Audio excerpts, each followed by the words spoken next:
Welcome, Bitcoin fam, to the #1 Bitcoin pod. In today's show, Strive Strategist says AI deflation could push the Bitcoin price to 11 million per coin by 2036. We shall discuss if AI collapses all the global costs, scarcity, therefore explodes. I'll be breaking it down for you. Also, big news, the largest public Bitcoin miner, Mara Holdings, to consider selling all its Bitcoin reserves, which consist of 53,822 Bitcoin. Also update you on the Clarity Act and the likelihood of this passing and when, as well as the latest of what's developing in the market. All this, plus so much more, right here in today's show. Check it out. Strive Strategist says AI deflation could push the Bitcoin price to 11 million per coin by 2036. And as a bonus, I'm going to give you my predictions that I asked ChatGPT from the years 2028 to 2040. We have the conservative, the base case,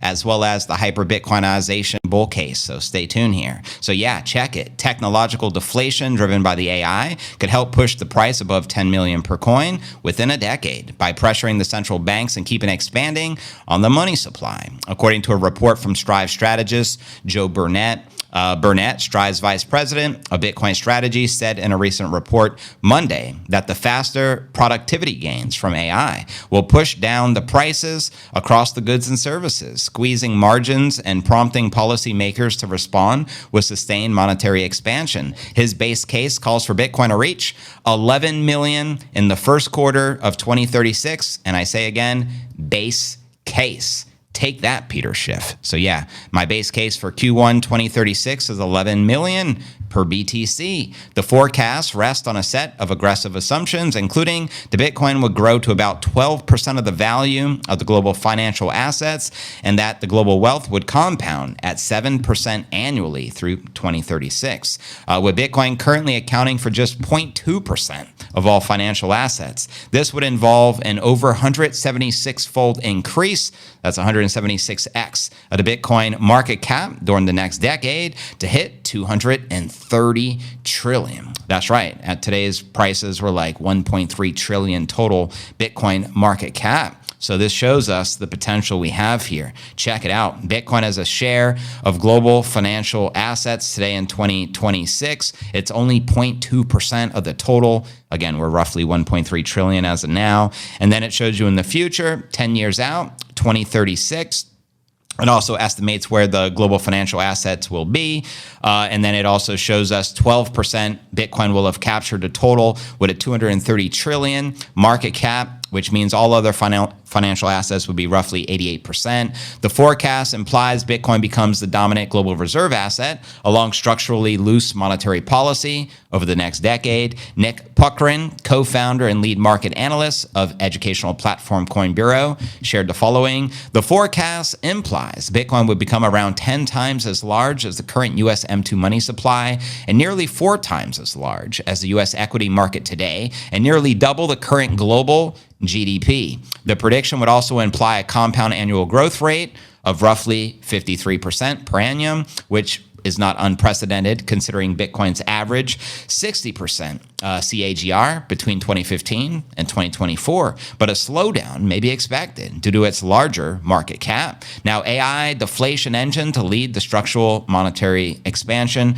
Burnett's thesis centers on what he described as the AI deflation engine, arguing that the AI-driven automation and cost reductions could create persistent deflationary pressure in a debt-based fiat. Sustained deflation can strain the credit markets because wages and asset prices may fall while debt obligations remain fixed in nominal terms. He wrote, potentially pushing the central banks and fiscal authorities to add liquidity to avoid a deflationary spiral, quoting him here, under a debt-based fiat framework, persistent deflation destabilizes credit markets because wages and asset prices decline, while mortgages, corporate loans, and sovereign debt remain fixed in nominal terms. So, as AI drives the real economy deflation, the central banks and fiscal authorities expand liquidity to prevent the deflationary spiral. And this chart shows you the M2 money supply versus the CPI. Burnett said this will lead to a persistent increase in money relative to the supply of scarce assets. And we know Bitcoin being perfect money, fixed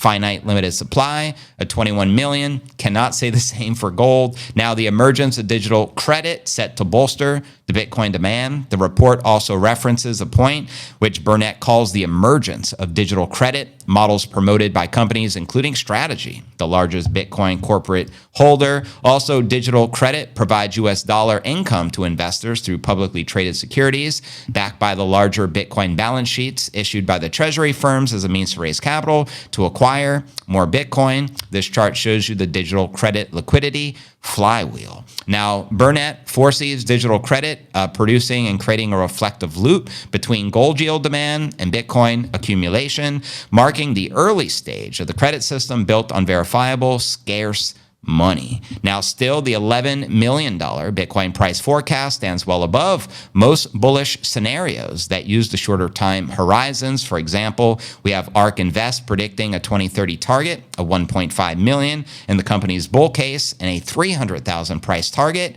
in the bear case. So I want to know your thoughts surrounding this $11 million prediction per Bitcoin within the next 10 years. And like I mentioned, as a bonus, I asked ChatGPT last night to model the Bitcoin price scenarios. For 2028 to 2040, I just stuck with halving years, which we know the next halving will be in 2028. We got one in 2032, one in 2036, and one in 2040. Here's what it generated across conservative, base, and hyper Bitcoinization cases. Let's start with the conservative case, which means slow adoption, heavy regulation, and no major sovereign acceleration. They show 2028 between 250 and 400,000, 2032 between 600 and 900,000, 2036 between 1.2 million and 2 million, and by the year 2040, in the conservative case, between 3 and 5 million. This assumes Bitcoin grows more like digital gold 2.0, steady but not explosive. Now for the base case, which assumes ETFs expand globally, sovereigns quietly accumulate, and corporate treasuries grow,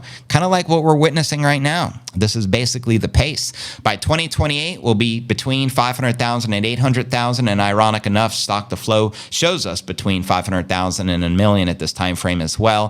2032, between 1.5 and 2.5 million. 2036, between 3 and 6 million. And by the year 2040, between 8 and 15 million, assuming Bitcoin becomes a recognized macro reserve asset by the mid-2030s. Now for the bullish hyper-Bitcoinization case, where multiple nation states adopt reserves, major currency crisis, and capital flight event. By 2028, we're talking 800,000 to 1.5 million. By 2032, 3 to 5 million. And by 2036, 8 to 15 million. And this one, if this doesn't get you excited, I don't know what will. By 2040, in the hyper-Bitcoinization scenario, between 20 and 40 million per Bitcoin. This scenario assumes rapid sovereign FOMO and global monetary instability, which is to be expected. So my question for you, which scenario do you think plays out? Let me know your thoughts and I'll entertain it in the comments. Next story of the day. Bitcoin's forming a bottom as the 4-year cycle ends. This is according to the VanEck CEO. Let's break her down. The price of Bitcoin close to the bottom. Started from the bottom, now we hear? Nah. Bought it from the bottom. Now we hear, yo. Speaking on CNBC Monday, VanEck said his firm expects Bitcoin to gradually start picking up this year, arguing that the 4-year halving cycle has been the primary driver of the price over the past few months, as opposed to anything related to the Bitcoin fundamentals. Quoting him here, our view coming into 2026 is that Bitcoin is governed by the limited supply of 21 million and the halving cycle where the Bitcoin miners who run the network get paid half the number of the Bitcoin every 4 years. There's been an investing cycle. Bitcoin goes up 3 years in a row, goes down pretty massively in the 4th year. 2026 is that 4th year. So that's why we're in a Bitcoin bear market. So I think we can overcomplicate it. Now I think we are making a bottom. And the $1 million question remains, is the bottom in at a 59.9 we recently achieved? Yay or nay? Holler in that chat. The 4-year crypto cycle has been a hot topic of debate over the last year, with analysts split over whether a chart pattern is applicable today, given the level of institutional adoption and crypto market maturity. And the big outlier or catalyst is the institutions. They didn't come to Bitcoin officially via the ETFs until January 11th, 2024. So prior to that, it was always driven, the bull cycle, by the retail. This more recent cycle we're in was actually driven by the institutions. So a lot of people tend to believe that this time it's different. movement, while others are sticking to the original 4-year cycle. Now, VanEck's comments come as the price of Biddy was up 2.6% on the day, trading at 68.4, practically where we are right now at the time of the live. The crypto pump coincided with growing geopolitical tension after the U.S. and Israel initiated airstrikes on Iran, which has since prompted Iran to launch strikes in response against Israel.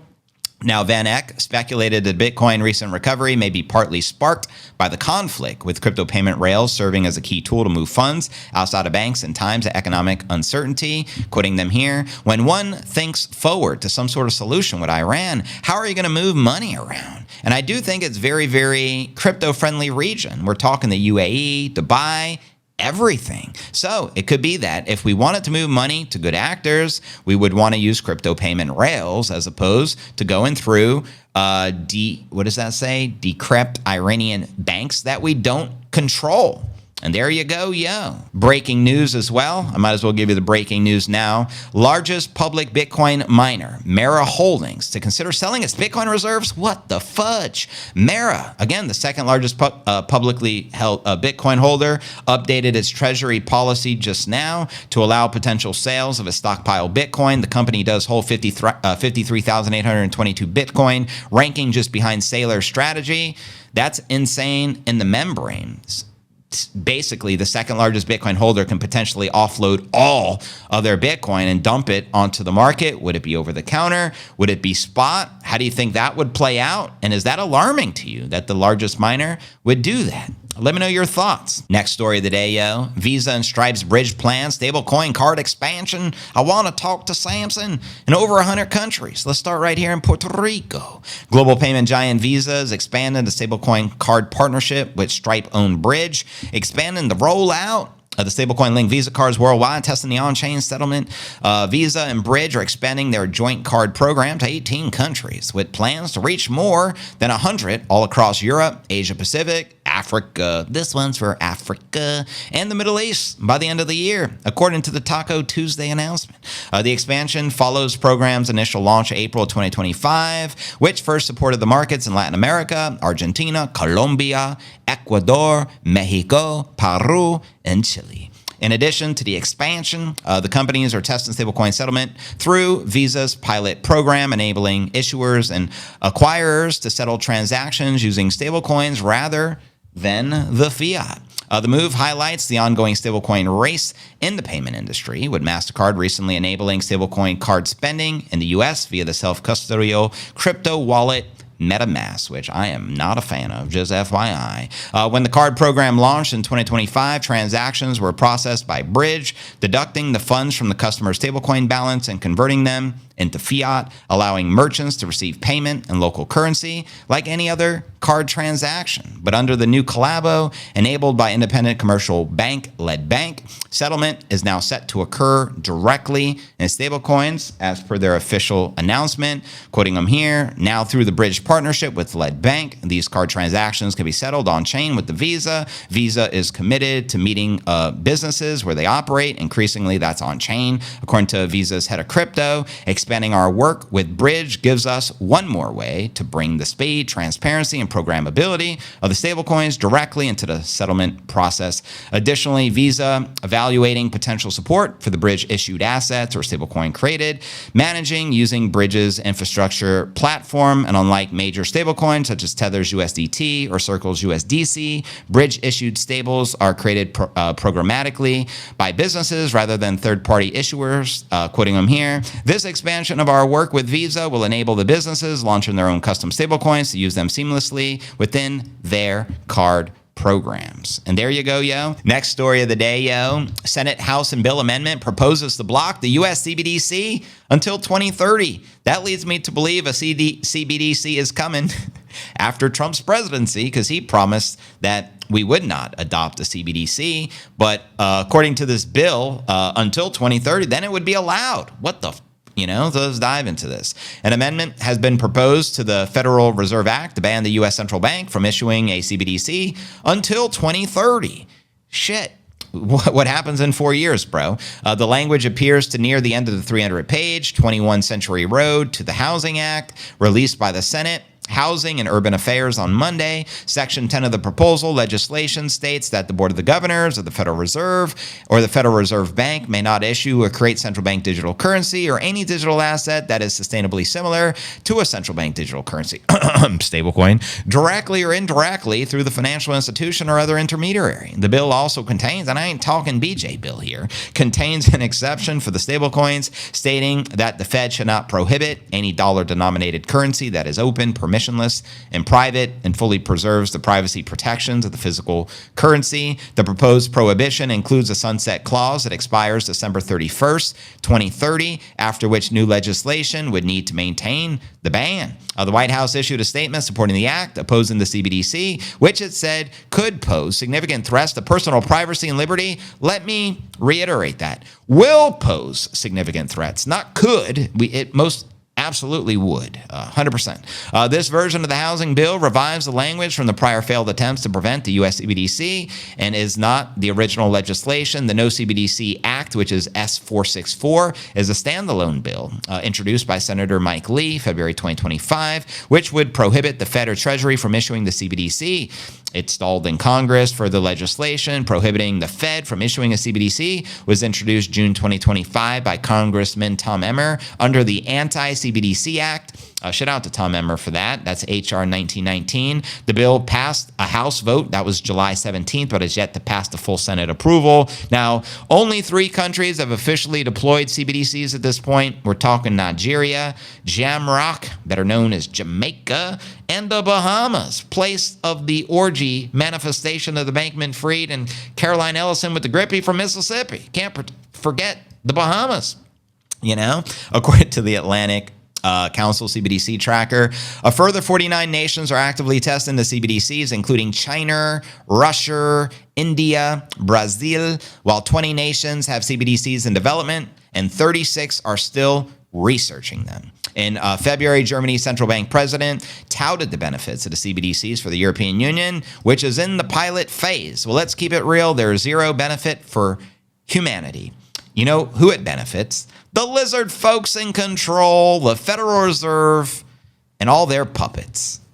That just is what it is, bro. CBDC, central bank digital currency, the ultimate financial tool for them to control every financial aspect of your motherfucking life. I just want a bull market now. Tired of the retracements of the corrections. You feel me? Fuck the banks and their CBDCs. But you guys asked about the Clarity Act. Here's the latest update. Mr. Hoskinson slams the Clarity Act as horrific bill. And he's not the first one to call it a horrific bill. We also have the CEO of Coinbase, Mr. Armstrong, said the same thing. He says very unfavorable. So let's break it down.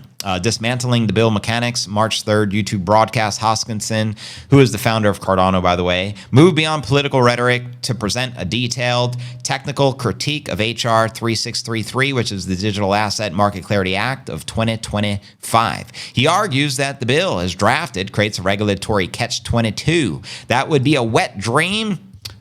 Shit, a wet dream for an adversarial SEC. The core of the argument rests on the bill's security by default framework for the newly created digital assets, asserting under this structure, every new project from XRP to Ether at their launches to any future protocol would be classified as an investment contract asset and fall under the jurisdiction of the SEC. The path to graduating to a digital commodity regulated by the CFTC, the developer warned, is a bureaucratic minefield. He outlined several attack vectors where the SEC could exploit the rulemaking authority to indefinitely trap projects in security status, including impossible to prove standards for decentralized and subjective value attribution tests. This is not a good bill, he says. Through rulemaking, it can become horrific and weaponized, and it doesn't cover the core of what's going on in the industry. Now, I've never read the bill per se, but just understanding the folks in power, it makes 100% sense that it wouldn't be favorable for us because they want to try to control everything to the best of their abilities.